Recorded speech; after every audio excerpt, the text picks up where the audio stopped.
Hi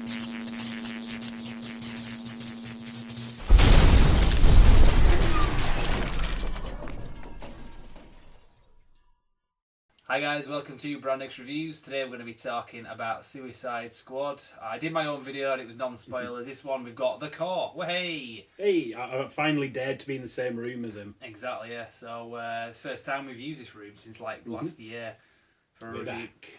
Exactly. So last video I did it on myself, and that sounds a bit wrong, that actually. No, we'll keep another one for the outtakes. No, last review was my own, and I didn't go into spoilers. This one we've got The Core, so I'm gonna let you have most of the floor. Yeah, we'll go into spoilers a bit. We've got some behind the scenes kind of stuff that's come out since then. So I'll let you do that. I'm just gonna kind of see if there's any stuff I can bring into it. But yeah, what did you think? I liked it, but I would say there are certain caveats to that. This is the sort of film I would sum this up as: if you like superhero films and you've always kind of liked them, then yeah, you'll probably not be offended by this one. It's kind of decent. It's not crap or anything. There's no stupid bits. It doesn't leave you pissed off when I left the cinema or anything. But if you're not 100% sold on superhero films, this is not going to be the film that convinces you. This would have been a game changer back before we got all the pretty good Marvel films that have come along. But as it is, it's kind of an average superhero flick with some good actors, some interesting characters, but ultimately the situation, the bad guy, they're all pretty generic. Which is a shame, really. Rotten Tomatoes at the moment has got it critics 27% on the tomato meter, or tomato meter if you're in America. Audience score 71%. 26% is it's unfair. Yeah, it's not that bad. But then again, it's that sort of film that I think either you're going to be okay with it or you're going to absolutely hate it. Certainly, if you're not a fan of superhero stuff, you don't really need this kind of... You're not going to be impressed by it, is what I'm trying to say. Yeah, I think there's a lot of crap that's being talked about. I mean, kind of there's a side. I mean, we're probably going to cover some of the side stuff, some of the stuff that people have been saying, some of the just dumbass things, like the whole issue of shut down Rotten Tomatoes. What the hell? Yeah, it doesn't even work that way.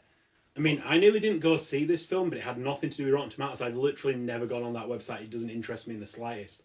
What nearly turned me off this film was all the critics, and this isn't just YouTube personalities slagging it off. This was relatively mainstream reviewers as well, going yeah, it's shit. It's like Batman v Superman again. It's rubbish. And I was like, shit, should I even bother with this? But I ended up working this Saturday and I didn't really feel like going to see it in IMAX 3D, so I actually went today, 4 days later, basically. Yeah, so you knew in context by this point it wasn't a much film. I'd heard conflicting reviews. There was quite a few saying it was awful. There were a few saying it's okay, a couple more saying it was good. I got your unbiased review of it when you went to see it and you said, yeah, go see it, it's fun. And I agree, it was fun. I had fun watching it, didn't piss me off. But it's not a film I would suggest to somebody who's not a big fan of superhero films to go and see. Like I say, it's not a film to convert people who are either tired of the superhero genre or not really a big fan of the superhero genre. This film isn't going to be the one that tips the scales over and yeah, they're actually pretty good, you know. I think it's as well, a lot of people felt misled by the trailers, but it was a very weird trailer campaign. If you notice, the first trailer came out was really dark, then the second was literally brighter. I mean, it brightened up the logo. You can visually demonstrate how each trailer evolved just by showing the logo, Suicide Squad. They just got brighter, all the colours that were involved with that. But it was more than just the colouring of the logo. I mean, the tone of these trailers, it got very kind of, hey, this is a fun film. It's got lots of pop music in it that you'll enjoy. Remember Guardians of the Galaxy? It worked for that. Yeah, this did have lots of pop music. Yeah. Lots of pop. To the point where it's is this Top of the Pops or is this a fucking movie? Well, I know a girl that any time I go out driving somewhere, she'll put a CD on, she'll play 30 seconds of it, then she'll go to the next track. She never sticks with the same song, and it's a bit annoying. We usually say, that if you keep the song on, it'll skip to the next track by itself. But it reminded me of that, basically, because especially at the beginning, it's every 30 seconds to a minute, it felt like it goes to a new scene, and the next song. And each scene has got its own song, and these aren't just background music, these are songs, Yeah. Kind of like the Ballroom Blitz or what were the other songs kind of? Well, there was like Spirit in the Sky. Yeah, There was Vision Guardians of the Galaxy. Funnily enough, come up with something original for God's sake. What else? Bohemian Rhapsody was in the trailers. There was quite a lot. Was like Without Me by Eminem. Yeah. Not all at the beginning of the film. This is throughout the film. Yeah, I mean, when it gets to about the halfway point, they kind of knock that shit off, and it's more a traditional soundtrack by that point. Yeah, but it felt forced. I mean, I hate getting into the whole East Coast, West Coast thing. You've got Guardians of the Galaxy comparison because of the pop music. Argument with that is, Guardians of the Galaxy had all this music in because it was part of the plot. It was, you know... Yeah, the mixtape made sense. It was Yeah. actually like something addressed in the film. It was Star-Lord's story, it was his life story, that tape. It was in the film for a reason. It was always intended to be part of the story, not just a load of songs, because the cool songs make a crap film cool. Whereas this felt like they never intended on having all those songs in, or maybe not as many of those songs in, and they just edited them in. Because they wanted to make, it more fun. Yeah. Which again, I think is like knock on from the whole Zack Snyder thing. Like Batman v Superman was way darker than it needed to be, way darker than it should have been. So in some ways, they had to make the film that should have been a little bit darker because it's about like bad guys doing bad things, but being forced to do them for a good reason. Was made far more comedic than it really had to. In fact, it was one of my few problems with it. I could kind of get the motivations of a lot of some. I could get like Deadshot, Will Smith, being kind of guilt tripped in some ways into doing the right thing because he wants to like not be just seen as this like murdering shitbag in front of his daughter. I can kind of see that. That's a motivation that makes sense. I've seen similar motivations used on the character in other media, like Assault on Arkham and Arrow and stuff.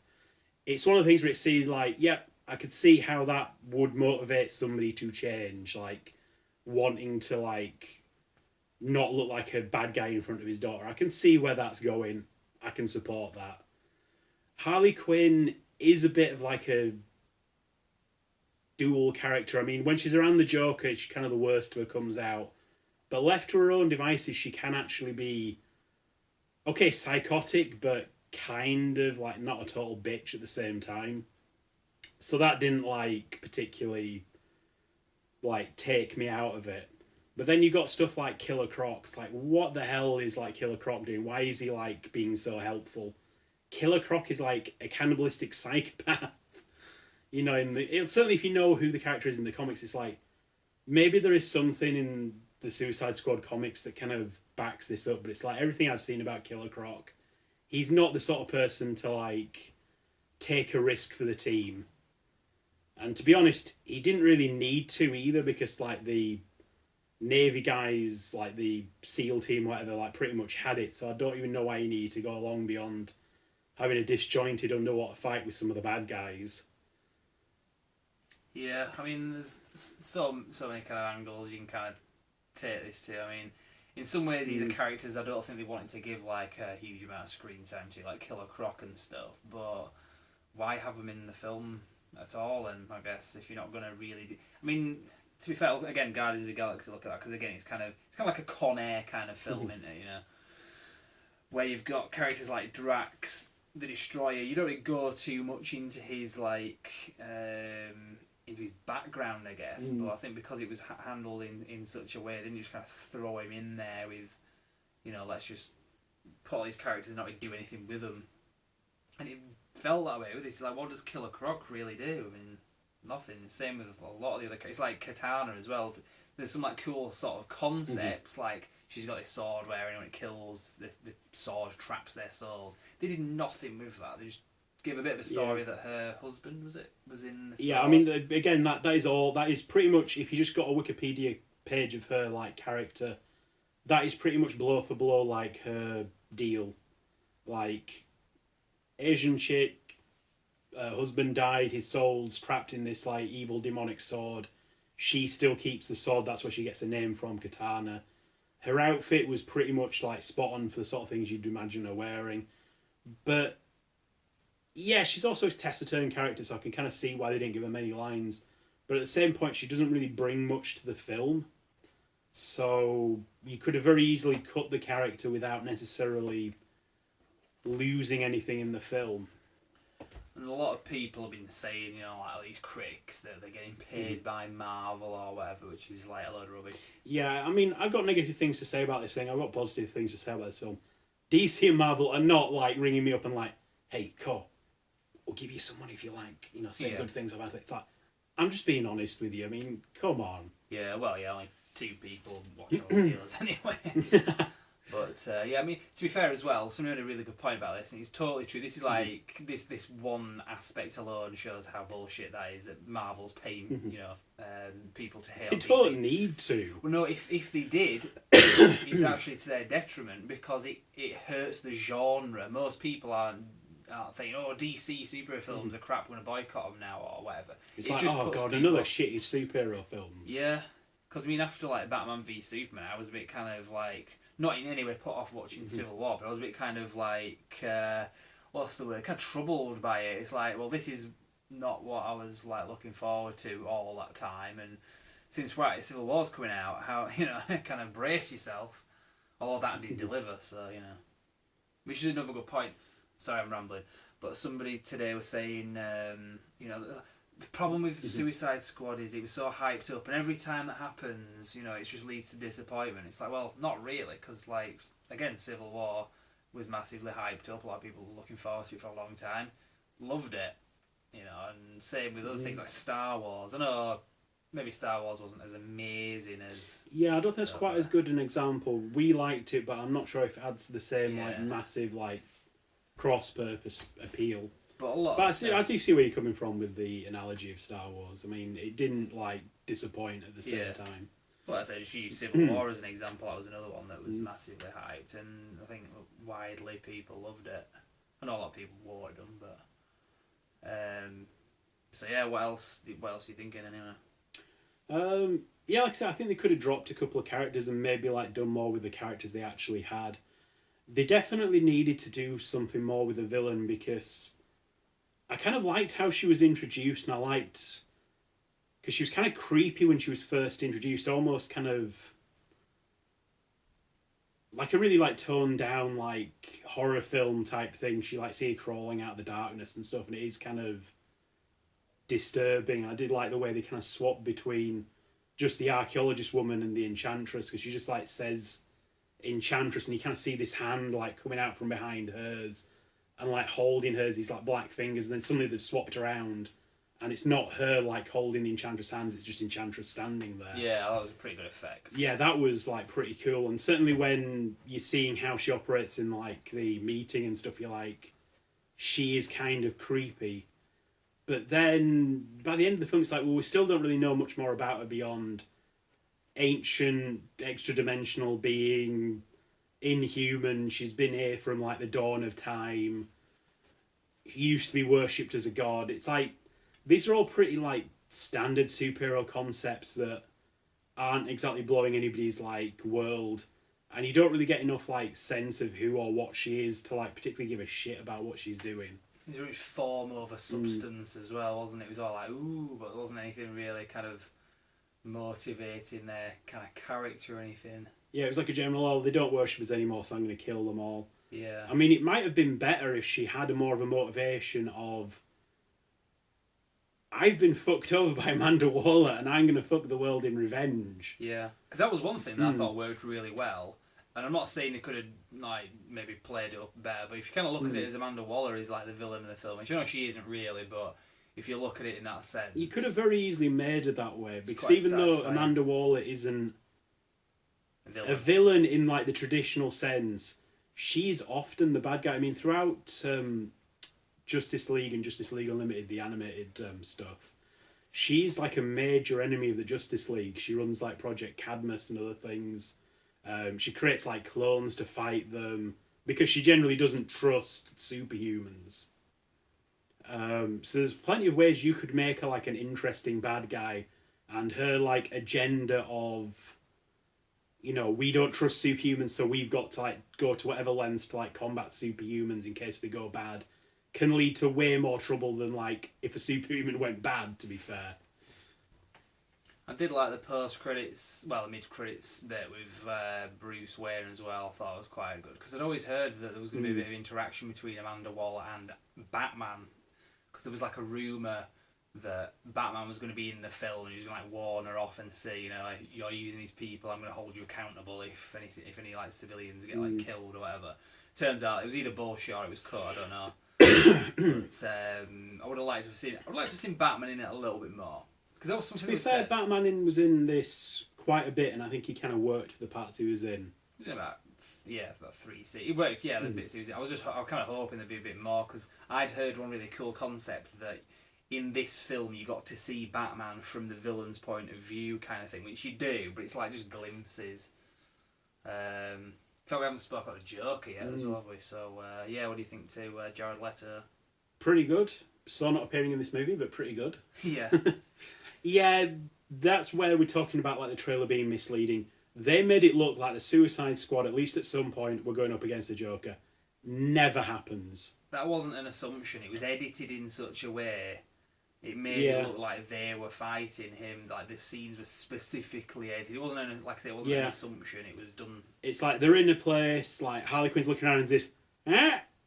She's like, oh dear. And then like the rest of the squad looking kind of worried. And then he walks in, and then you see people like shooting. Like what? Him and his goons? No. The Suicide Squad and the Joker meet for all of 1 second, and Joker is on a helicopter a fair distance away from them. He does not have any interaction with Deadshot or any of the others. He barely has an interaction with Harley Quinn, to be fair. Yeah. Although I did really like seeing them in like the classic get-up. Yeah. They showed like one image of like her in like the traditional Harley Quinn outfit, which I kind of liked. Yeah. I think there was a hell of a lot of stuff. I mean, Jared Leto said in an interview, somebody said to him, you know, what bits got cut out? And he said, well, what bits didn't get cut out? And he looked really disappointed, on the verge of pissed off. Because I think they basically relegated him to being his part being an introduction to the Joker rather than fully featuring him. Where's that scene? Because we saw leaked footage of like him like attacking somebody and maybe shoving him into a car boot or something. Yeah, I remember some behind the scenes footage where he was getting I didn't see anything of that. I mean, yeah, there's bits of the Joker in a car, but it's not what I was expecting at all. Yeah. I was thinking it was going to be more of a case of, from what we saw from some of the early footage, of him abducting Harley Quinzel and like torturing her and fucking her up until she turns into like Harley Quinn. In some ways, it's a bit more of a meeting of minds. Like she had like issues and he was in just the right place to exploit them, and like she went nuts. Yeah, because I think it was going to be more. Which, to be fair, is closer to like how she was portrayed in the like TV series, but at the same time, that was a kids' animated show. They had to be like, you know, tone it down. Yeah. I think they could have gone a little darker there, to be honest. I think that was what the intention was, that there was more of an abusive relationship between the two of them. That is how the Joker and Harley should be, in my opinion. Because I do like that he does seem to give a shit about her and actually want her. Although, to be fair, I prefer the like take on it where it's a bit more possessive and like violent and dangerous. It's certainly like in keeping with the Joker that he just fucked off and left her in the car to drown, because that is the sort of like person the Joker is. I think there was some stuff, because I remember in the trailer it shows one bit where you see the Joker and he's got that bit there. There's a bit where his face is all burnt and he's got a grenade, and that's obviously after the helicopter crash. Yeah, referring to that. And there. We don't see any of that. Yeah, so it looks like that was actually him at the end of the film fighting alongside with the Suicide Squad right at the finale of the film. Or he could have just been like a wild card, like thrown into the mix fighting everybody, because the Joker can be massively possessive, so if he thinks Harley's running off with a Suicide Squad over him, I could see him just randomly attacking them. Exactly. Because again, that is the Joker. You can't trust the guy, he's like a nutter. But that's hugely different to where his character kind of goes, because he kind of vanishes and then just like miraculously comes back, which is fine. Well, it's not fine because we wanted a bit more than that, but I mean, what they did put together. Yeah, I mean, I had no trouble with the Joker surviving that somehow, because the Joker survives so much shit that he should not be able to survive. Like, just at all. One bit I liked was a bit where Amanda Waller, after that crash and Deadshot, is how the hell are you still alive kind of thing. There's some like funny bits. I liked Will Smith in this film. I thought he was pretty good. And I didn't think he kind of tried to steal it. Who was the main character in this film though? That's one thing. I mean, you don't have to have a main character, but Yeah, you see, I don't know. It just seemed to be more of an ensemble piece because Channing Tatum's character Rick Flag, which I haven't really talked about much, he gets quite a bit of. well, you're non-name remembering, Martha. Oh, you mean Rick Flag? Well, that's oh shit! I can't. Joel Kinnaman. Joel Kinnaman. Ah, Channing. What the hell? Never mind. He's Gambit. Backing up. Allegedly, he's Gambit, but you know. I have a non-name remembering motherfucker. But yeah, he's quite good in it. Again, Will Smith, he's great in a lot of stuff. He like saves a lot of films, and like Harley Quinn, all get pretty like decent like footage, you know, screen time if you like. Yeah, because I mean, like I say, it's just hard to tell who is the antagonist of the film. But you know, other than that, it's kind of hard to really establish. It's mixed up. It's just kind of. I don't know what the intention of it was. I mean, I know what the trailer seems to lead you into thinking, and it's something quite different to what the film gives you. Just makes you wonder what the actual original intention of the film was. You know, was it going to be more that the Joker was going to be more of a Hannibal Lecter in Silence of the Lambs character? Because that was what I always assumed to be the case, and the trailer seemed to indicate that as well. Yeah, I'm really curious to know like whether or not there's going to be any extended cut. Because David Ayer, the film director, has said, this is the director's cut, this is my cut of the film now, whether or not he meant that as in, you know, that yeah, they messed with my film, but I can't be asked fighting it. I get the impression that's the case. Yeah, because that's, like, again, when we're talking about behind the scenes stuff, one of the things we heard was that this film got kind of... Basically, there was the original cut that David Ayer turned in, which they didn't particularly like. And then they had the guys who did the Ballroom Blitz trailer recut it the way they wanted. And then in the end, they kind of showed both these to test audiences and then kind of mished them both together to get like a best cut out of the two like options. Yeah, so it's kind of hard to tell what's what and how it started and how it got from A to B to Z. But it'd be interesting to know anyway, and it makes you wonder like what the future of the franchise is as well, really, because interestingly, the film's done quite well at the box office, so it's not like... Which I'm glad about, because like I say, it doesn't deserve the panning that it got. Yeah, I agree It's one of those films that it should have been better than it is, but that doesn't mean that it's a bad film. It's a perfectly acceptable popcorn flick. I'm not going to rush to get it the moment it comes out on DVD, but I will probably get it at some point and watch it. And enjoy it again, most likely. Yeah. I mean, I would rank this film as like fun and enjoyable, as I would with something like Sherlock Holmes or Pacific Rim or Edge of Tomorrow, Live, Die, Repeat, all those kind of films. Maybe some of them might be slightly better. If it like jives with you in like what you were wanting, what you were enjoying, you'll probably really enjoy it. If you were looking for something more, this could really piss you off. Yeah. I must admit, I'm in some ways glad that I saw all the negative reviews that I did. Yeah. So I didn't go into this film expecting too much. Because my initial like thoughts on this is like, oh, this is like Money in the Bank if they get this right. And to be fair, they haven't. They've fucked it up. But they did get Money in the Bank. Luckily, because people still had faith, which is good, because, like I say, it's worth going to see it at the cinema, which is what all the money is about. So it's got what it deserves financially, but just... Like I say, I would personally say I enjoyed it, but I wouldn't necessarily go up to somebody and say this, oh, it's a blanket recommend, go out and see this. If you're not into this sort of film, stay the hell away. Go see Jason Bourne or Star Trek. Yeah. They probably have a bit more like general appeal. Whereas this, yeah, it's a bit... Yeah. Like, if you like this sort of thing, you'll enjoy it. If you don't, this is not going to convince you. So, what are the next DC films? We've got Wonder Woman, haven't we, next year? And Justice League later on next year. I think it's like November 2017. I mean, on the strength of this film, I'm not going to sack off Wonder Woman. Although I am still going to be waiting for reviews to see what other people are saying before I like really commit to being interested in it. At the moment, I'm like, come on, DC, you need to get your fucking game together.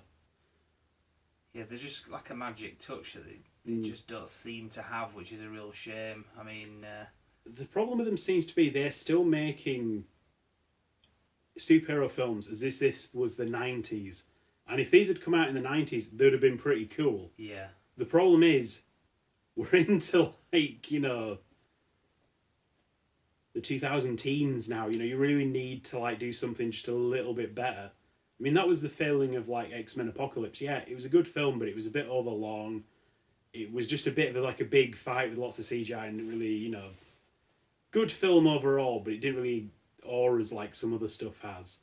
And this is the same sort of thing. It's like, yeah, it's good. It's got some fun moments. I enjoyed most of the characters, even if some of the motivations seemed off.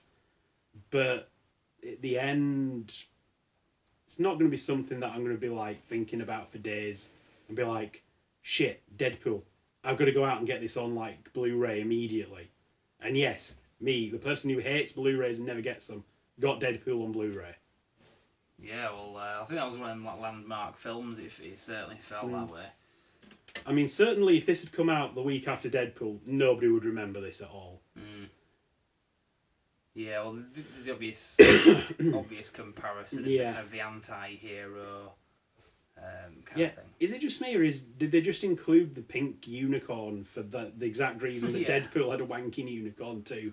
Because you have no context to why the hell Captain Boomerang is running around with, like, a pink stuffed unicorn. Or maybe Channing Tatum had it, you know, when he was on set and...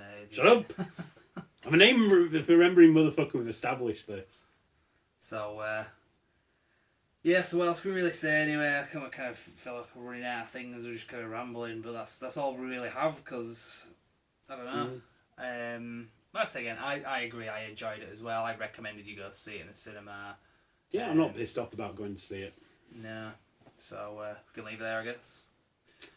Well, Yeah, well, like I say, where do you stand on going to see, like, stuff like Wonder Woman? Are you any more confident or less? yeah, I'll go. I mean, this doesn't put me off anyway. I'm not a Yeah. big Wonder Woman fan, but I'm interested. And there was enough in the trailer that kind of looked alright. It looked very generic, but whatever, I'll go see So has it. this repaired a little bit of the ennui that you had after... Batman v Superman.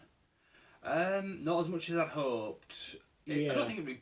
To be fair, I mean, part of me likes Batman v Superman. I'm like a microcosm of the entire fan spectrum. It's like part of me likes the film, enjoys it when it's like I was watching it. I was like, being honest with myself, I'm actually enjoying this film as I'm watching it, like the extended cut. I felt a bit bored because it was like 3 hours long.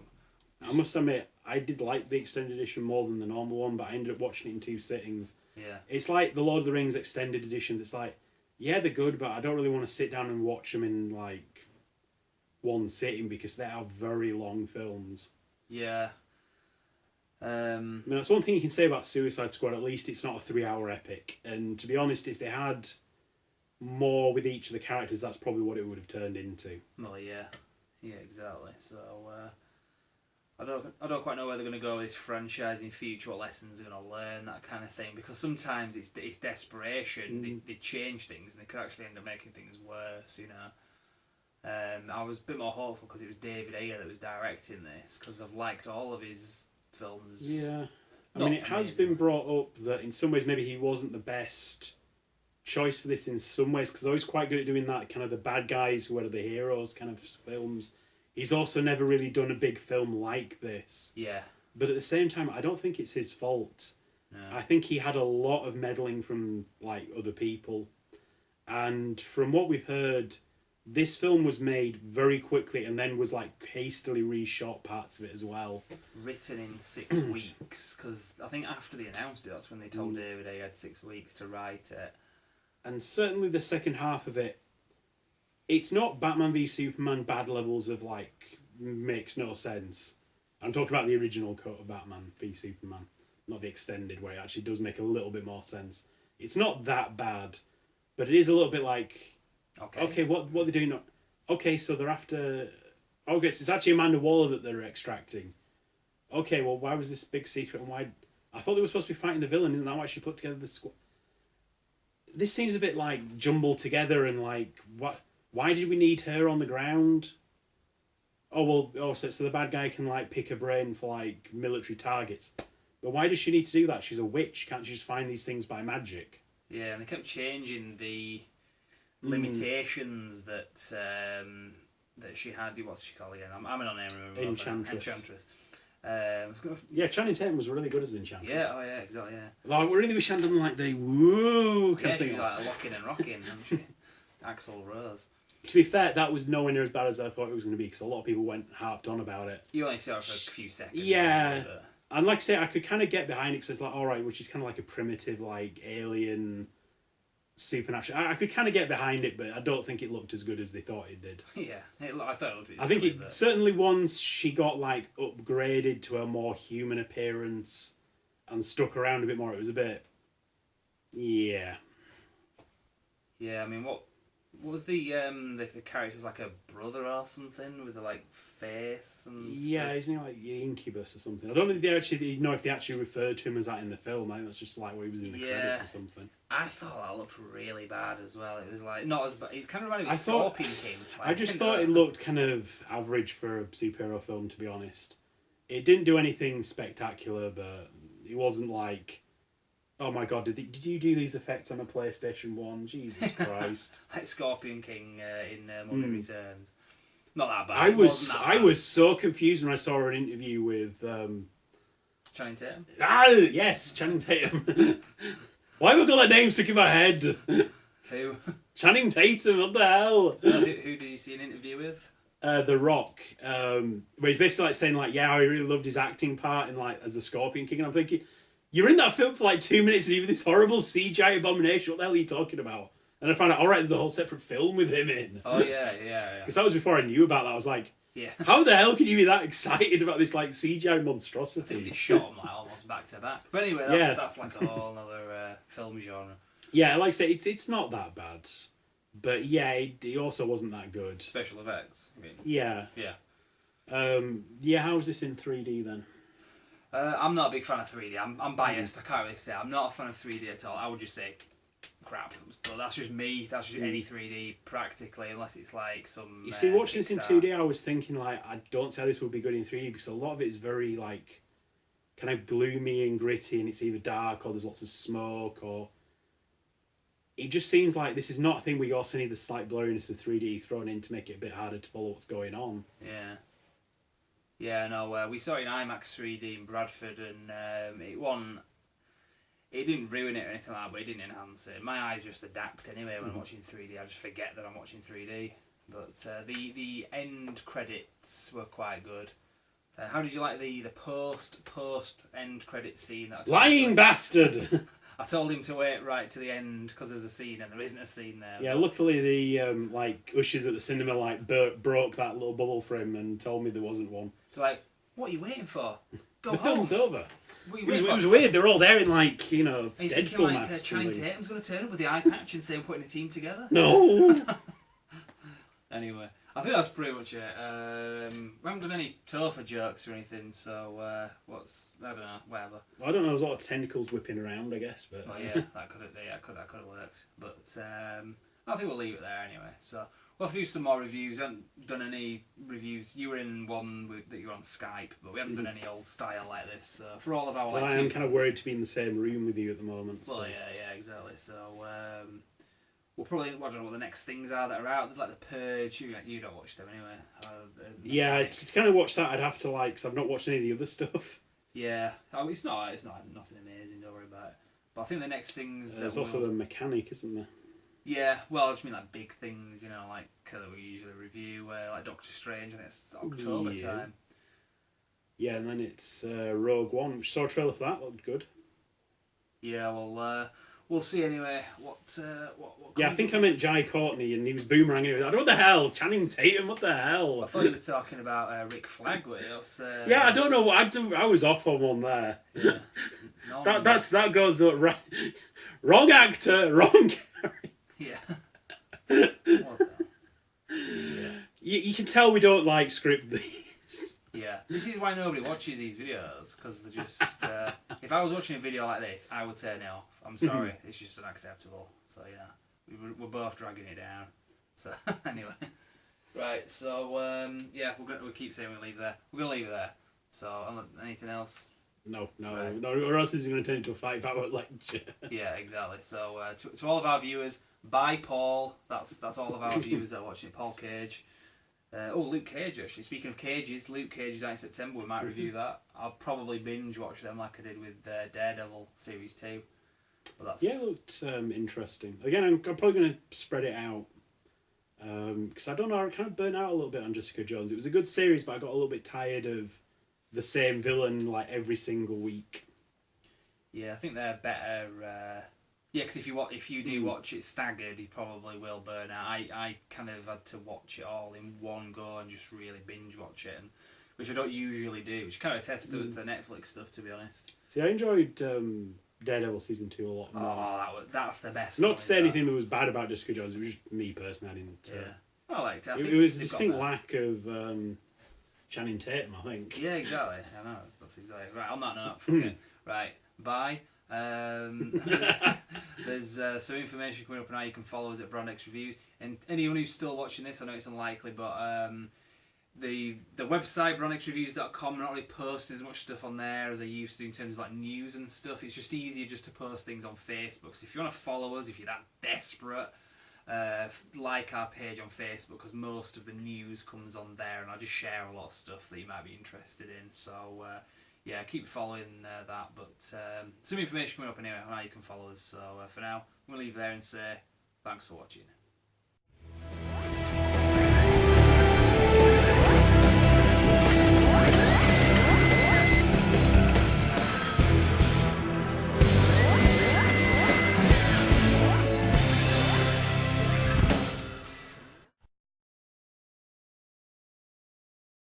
Hello and welcome to Brandex Reviews. It's been a while since we've been in this review and it's in this room. Oh, for fuck's sake. yes, we've been in this review for quite a while. Stop fucking up. Every time we start, whatever. Right, I'll start again. One for the outtakes. Hi guys, welcome to Brandex Reviews. Hi guys, I hope you enjoyed the video. Just so you know, for more news, reviews and retrospectives, you can like our page on Facebook, simply called Brandex Reviews. But as well as that, you can also subscribe to us on YouTube via this video. You can also bookmark our website, which is brandexreviews.com, which is pretty much a central hub for everything that I've just mentioned. So check that out and we will see you next time. Thank you very much.